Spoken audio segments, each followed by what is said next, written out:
Meaning of denomination. Denomination. Denomination.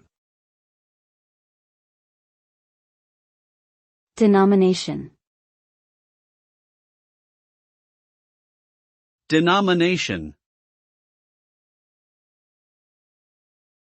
Denomination refers to the classification or designation of something based on a set of shared characteristics or attributes.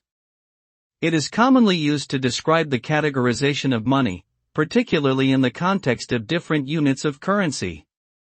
The term is also used in religious contexts to refer to sects or branches of a particular faith. Denomination can be a useful tool for organizing and identifying groups or systems, but it can also have implications for social and cultural identity.